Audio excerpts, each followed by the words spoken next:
Moving forward ذرا آپ کو شعیب ہمارے ساتھ ہی موجود ہیں، ذرا آپ کو کچھ اہم محرکات بتا دیں. کل جو قومی اقتصادی سروے پیش کیا گیا اس میں یہ بتایا گیا کہ معاشی ترقی کی جو شرح ہے وہ 3.7% رہی. بتایا یہ گیا کہ زرعی شعبے میں ترقی کی شرح 2.9، بڑی صنعتوں کی پیداوار 6.1% رہی. 22 میں سے 16 صنعتی شعبوں میں مثبت گروتھ دیکھنے میں آئی. فی کس آمدنی $1,902 ہو گئی اور بجٹ خسارہ 2.7% سے کم ہو کر 0.7% رہ گیا. اچھا، کرنٹ اکاؤنٹ کے حوالے سے آپ کو بتائیں تو $72 ملین کے ساتھ یہ سرپلس ہو گیا ہے. اور قرضوں کی تو کیا ہی بات کی جائے، تو قرضوں پر سود کی ادائیگی میں 23% کمی آئی. سیمنٹ کی طلب میں 10، کھاد کی طلب میں 17% اضافہ ریکارڈ کیا گیا ہے. تو یہ تمام ترجیح اقتصادی سروے ہمیں کیا بتا رہا ہے، ہم کہاں کھڑے ہیں، نیکسٹ ہمارا ٹارگٹ کیا ہے، عوام کو اس میں کیا ریلیف ملنا ہے. تو بہت سارے سوال ہیں جو سب کے ذہنوں میں، اس پہ بات کر لیں گے. ماہر معاشیات ڈاکٹر عابد صلاحی صاحب نے بھی ہمیں جوائن کیا ہے. شعیب بھی ہمارے ساتھ یہاں پر موجود ہیں. Thank you so much doctor Abid Salahi صاحب. ذرا مجھے بتائیے گا اقتصادی سروے سے کیا نتیجہ اخذ کرے، کیا اسے ہم یہ سمجھیں کہ مثبت اشارے اس میں سامنے آئے ہیں، حکومت کی معاشی کارکردگی کے بارے میں کیا بتا رہا ہے ہمیں؟ جی بہت شکریہ. اقتصادی سروے جو ہے یہ پروگریس رپورٹ یا ریزلٹ کارڈ ہوتا ہے جو آؤٹ گوئنگ بجٹ ہے اس کا، کہ جو رواں سال کا جو بجٹ ہے اس کے نتائج کیا نکلے. اب اگر یہ نتائج جو ہیں یہ بہت حوصلہ افزا نہیں تو یقینی طور پہ یہ مایوس کن بھی نہیں ہے.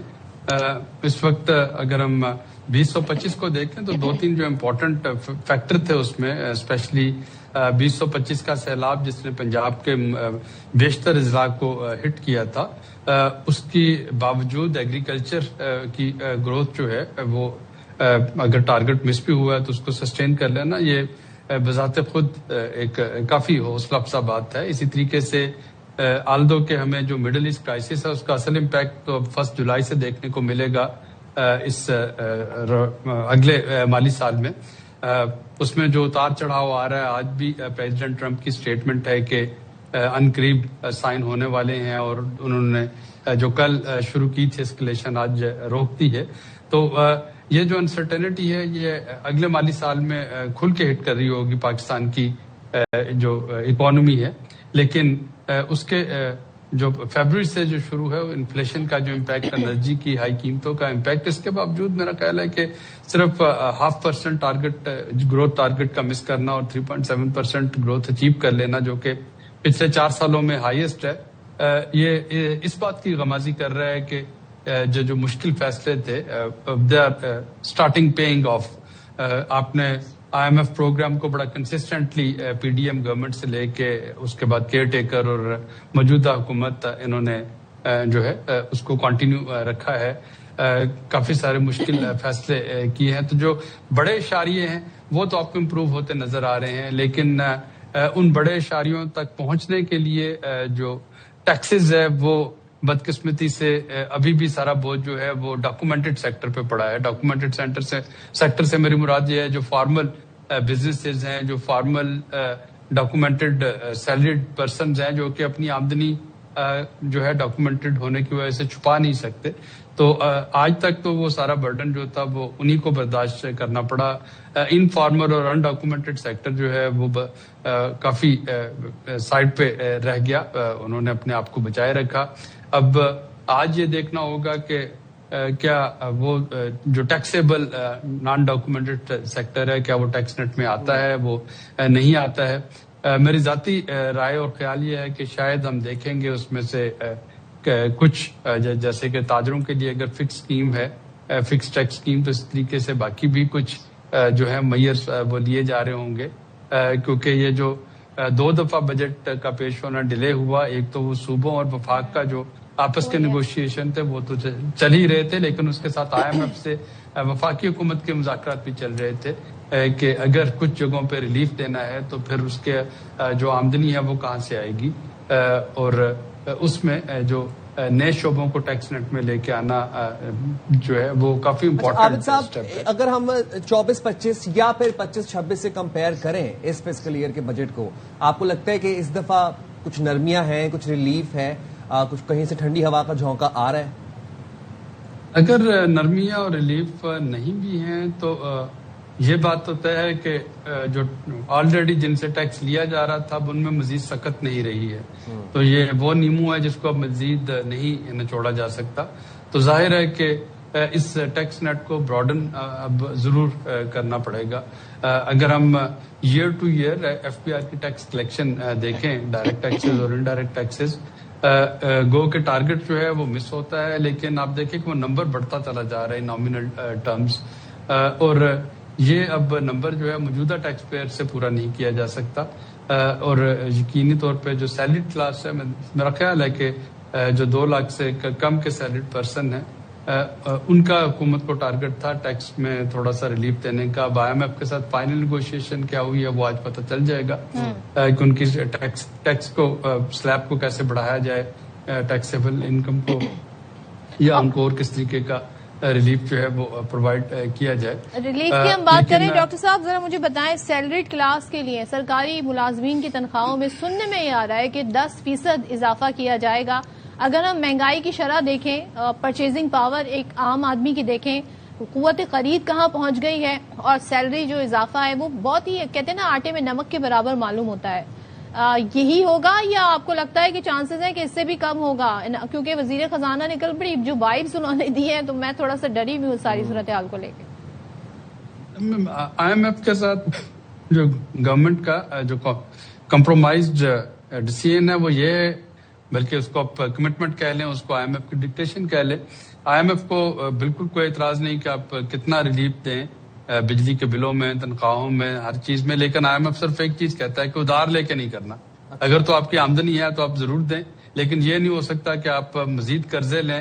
ابھی آپ نے جو اپنے ابتدائی میں بتایا کہ جو سود کی ادائیگی ہے اس میں اس سال کمی آئی، تو یہ بنیادی طور پہ اس لیے ایئر ٹو ایئر بیسس پہ آپ کو کمی آتی ہوئی نظر آ رہی ہے کہ آئی ایم ایف جو ہے وہ ڈیولپمنٹ کے لیے مزید قرضے نہیں اجازت دے رہا کہ آپ ریلیف یا ڈیولپمنٹ جو ہے وہ قرضے لے کے اس کو کر رہے ہوں. تو ایک محدود سی کٹی ہے، اسی میں سے ریلیف دینا ہے.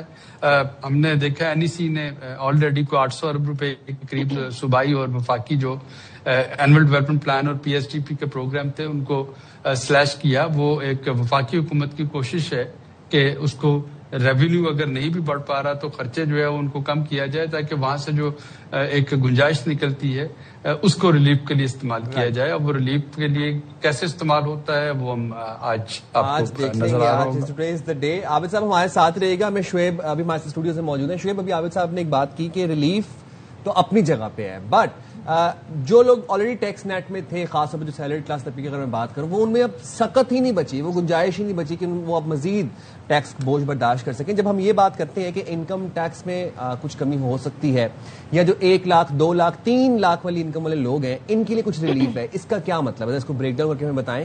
1 لاکھ 2 لاکھ اور 3 لاکھ والا جو اسٹریٹا ہے، ان کو کیسے ریلیف ملے گا؟ دیکھیں ابھی تو ہوتا یہ ہے کہ آپ کے اوپر جو 1 لاکھ کی سیلری ہے اس کے اوپر 3% ٹیکس فکس ہوتا ہے. اس کے علاوہ جو ہے وہ ہر لاکھ کے اوپر 11,000 روپے کا ٹیکس لگ رہا ہوتا ہے. یعنی کہ 14 لاکھ اگر کسی کی ہے تو وہ 22,000 روپے ٹیکس جو ہے وہ الگ دے رہا ہوگا اس 3% کے علاوہ. تو اس بات کا امکان ہے کہ یہ جو اضافی رقم ہے یہ ان 3 کیٹیگریز کے لیے ختم کر دی جائے. پھر ایک یہ انہوں نے جو نا جسے کہتے ہیں کہ ناانصافی سمجھ لیں کہ پاکستان میں نا کچھ ایکسپرٹس تھے جن کی سیلریز اچھی تھی، جو پاکستان کے باہر جاب چھوڑ کے پاکستان میں آ کے جاب کر رہے تھے. ان کی تنخواہیں تقریباً 40 اور 50 لاکھ سالانہ کے درمیان تھی. ان کے اوپر جو ہے 35% ٹیکس لگ گیا.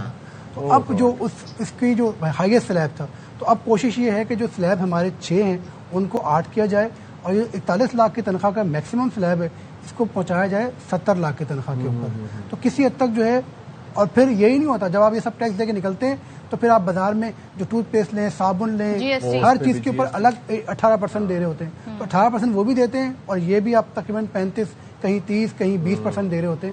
تو یہی جو ہم کہہ رہے ہیں نا قوت خرید نہیں ہو، اچھا یہی مڈل کلاس آپ کی اکانومی کو چلا رہی ہوتی ہے، یہی بائے کر رہی ہوتی ہے چیزوں کو، یہی اپنے بچوں کو پڑھانے پہ فوکس کر رہی ہوتی ہے، اور یہی آپ کی اکانومی کے اندر بھی کوشش کر رہی ہوتی ہے. اب اگر ہم جس تنخواہ کی بات کر رہے ہیں یہ $1,000 کے آس پاس بن رہی ہے، $1,000 $1,500. یہ دنیا میں کہیں ویجز کی اہمیت نہیں رکھتی. ہم اتنے اس وقت انٹرنیشنل پر لیبر میں چیپ ہو چکے ہیں، لیکن وہی بات ہے کہ اس کا فائدہ نہیں اٹھا پا رہے کیونکہ ہم ان لوگوں کو موقع ہی نہیں دے پا رہے. اب اس میں ہو کیا رہا ہے کہ گھروں کے اندر آپ دیکھیں فرسٹریشن اور پھر ہم نے جو ابھی 3 دن کے بجٹ کے آپ نے جتنے بھی شارٹس دیکھے ہوں گے ایئر وائی کے اوپر، آپ دیکھیں لوگوں کی حالت کیا ہوئی ہے، سڑکوں کی حالت دیکھیں، ایٹیٹیوڈ کی حالت دیکھیں، پھر ابھی غیر یقینی صورتحال ہے، ہر بندے کو یہ پتا کہ میں نے بالکل مجھے ہی نچوڑا جانا ہے، تو اس وجہ سے نا وہ ایک پینک سا نظر آتا ہے جگہ جگہ کے اوپر، اور اب اس بات کا امکان ہے کہ تھوڑا سا ریلیف ملے گا. اور پھر جو عابد سعید صاحب بھی بات کر رہے تھے، یہ ایک ہم دیکھ رہے ہیں پچھلے 2 سال کے اندر ایک امید نظر آتی ہے کہ ہمارا کا یوتھ جو ہے نا وہ دوبارہ ایگریکلچر کے اوپر گیا، دوبارہ لائیو اسٹاک کے اوپر گیا، لوگوں نے یوٹیوب سے ویڈیو اٹھائی، بہت سے لوگوں نے نئے نئے طریقوں سے ایگریکلچر کی، جس کی وجہ کسی وجہ سے تھوڑی سی بہتر ہوئی ہے ہماری ایگریکلچر. لیکن بات یہ کہ ان کو پیسے ملیں، ان کو پوری قیمت ملے، پھر یہ گرو کر سکے. ڈیجیٹل اکانومی بھی ہمارے یہاں بڑا بوسٹ کر رہی ہے، تو ہمارا جو نوجوان، جو آپ نے یوتھ کی بات کی، جاب کریشن اس کے لیے کیا ہے شعیب، ذرا مجھے بتا دیں، ان امپلائمنٹ کہاں پہ کھڑی ہے اور لوگوں کے لیے آپ کیا جابس نکالی جائیں گی؟ دیکھیں اس میں جو ہے نا وہ میں بڑا کریڈٹ دوں گا جو نائب وزیر اعظم اسحاق ڈار صاحب، جتنا بھی پریشر آ رہا تھا آئی ایم ایف کا خاص طور پہ ہماری انڈسٹریز کے لیے، وہ انہوں نے خود اس کو جو ہے نا وہ پریشر کو جو ہے برداشت کیا، اور کچھ اس بات کا امکان ہے کہ جو ہمارا انڈسٹریل را مٹیریل ہے، ہماری جو ایکسپورٹ ہے ٹیکسٹائل کی اور جو دیگر ایکسپورٹ ہیں، ان کے اوپر 1% ایک ایڈوانس ٹیکس لگا ہوا ہے، وہ ویو آف ہوگا. اسی طرح جو ہے تقریباً 7,000 جو را مٹیریلز ہیں ان کی ٹیرف لائنز ہیں، ان میں کچھ کمی ہوگی تو یہ را مٹیریل سستے ہونے سے کسی حد تک ہماری انڈسٹری چلے گی، کیونکہ 20 لاکھ لوگوں کو، نوجوانوں کو روزگار دینا ہے، تو یہ 20 لاکھ لوگوں کو روزگار کیسے دیا جائے گا؟ اس کے ساتھ ساتھ جو ہماری اس وقت ہم دیکھ رہے ہیں کہ ایک ایمرجنگ پاکستان کی اکانومی جو ہے وہ یہ یوتھ ہے جو کہ فری لانسر کے لیے کام کر رہے ہیں. تو یہ 5G ٹیکنالوجی آئی ہے، 5G ٹیکنالوجی کے اوپر جو اب آلات وغیرہ آنے ہیں، کچھ مشینری آنی ہے، کچھ ان کے اوپر ٹیکسز میں کمی ہوگی، تو 5G کے ساتھ ساتھ جو ہے نا ہمارا جو یوتھ ہے وہ انٹرنیشنلی بہت اچھا جو ہے اپنے آپ کو سیل کر سکے گا، اور کسی حد تک جو ہے وہ ایک ارننگ ہم پاکستان کی بڑھے گی. عابد صاحب، آپ سے جاننا چاہوں گا کہ اس بجٹ میں جو ابھی تک سامنے آ رہی ہیں باتیں، جو محرکات سامنے آ رہے ہیں، آپ کو لگتا ہے کہ امپلائمنٹ اپرچونیٹیز کریٹ ہوں گی؟ امپلائمنٹ اپرچونیٹیز 2 چیزوں پہ ڈیپینڈ کر رہی ہے، اور یہ دونوں ایکسٹرنل فیکٹرز ہیں. پہلا جو ہے وہ آپ کا مونسون ہے، کہ ہمارا مونسون اس سال کا جو ہے، جیسا کہ این ڈی ایم اے نے کہا کہ بہت زیادہ بارشیں ہوں گی، بہت زیادہ گرمی ہوگی. وہ زراعت کے شعبے کو کتنا متاثر کرتا ہے، کیونکہ جو آؤٹ گوئنگ ایئر ہے اس میں آپ نے دیکھا کہ کپاس کا ہم ٹارگٹ اچیو نہیں کر سکے، اور کپاس صرف ایک فصل ہی نہیں، یہ آپ کا ایکسپورٹ بیس ہے سارا. ٹیکسٹائل اور جو آپ کے ہیں گارمنٹس، وہ سارے کے سارے اس پہ ڈیپینڈ کر رہے ہیں. اور دوسرا جو ہے وہ مشرق وسطیٰ کی صورتحال ہے کہ اگلے 6-7 مہینے تو میں نہیں سمجھتا کہ تیل کی قیمتیں جو ہیں وہ اعتدال پہ آتی ہیں، اور اگر تیل کی قیمتیں جو ہیں وہ انرجی پرائسز وہ اعتدال پہ نہیں آتی تو یقینی طور پہ وہ ایک بڑا چیلنج بن سکتا ہے پاکستان کی معیشت کے لیے. تو یہ انٹرنل فیکٹر تو اپنی جگہ ہیں ہی، لیکن یہ جو 2 ایکسٹرنل فیکٹر ہیں یہ آپ ڈٹرمن کر رہے ہوں گے کہ پاکستان جو ہے وہ آنے اس والے مالی سال میں کتنا بہتر پرفارم کرے گا، اور یہاں پہ جابس ہیں اس کی اپرچونیٹیز کتنی نکلیں. تو پاکستان کو بڑی ہولسٹک اپروچ رکھنی ہوگی، تمام شعبوں کو، تمام سیکٹرز کو دیکھنا ہوگا، اور ان کو ایک کوآرڈینیٹڈ طریقے سے لے کر چلنا ہوگا. Thank you so much doctor Abid Saleri صاحب ہمارے ساتھ تھے، ساری صورتحال پر بات کر رہے تھے. شعیب ہمارے ساتھ تھرو آؤٹ دا ڈے رہیں گے اور ہمیں وقتاً فوقتاً بتاتے رہیں گے، جو بڑی ٹیکنیکل ٹرمز ہوتی ہیں انہیں آسان کر کے پیش کرتے رہیں گے. ہم یہاں پر ایک چھوٹا سا بریک لے رہے ہیں، اس کے بعد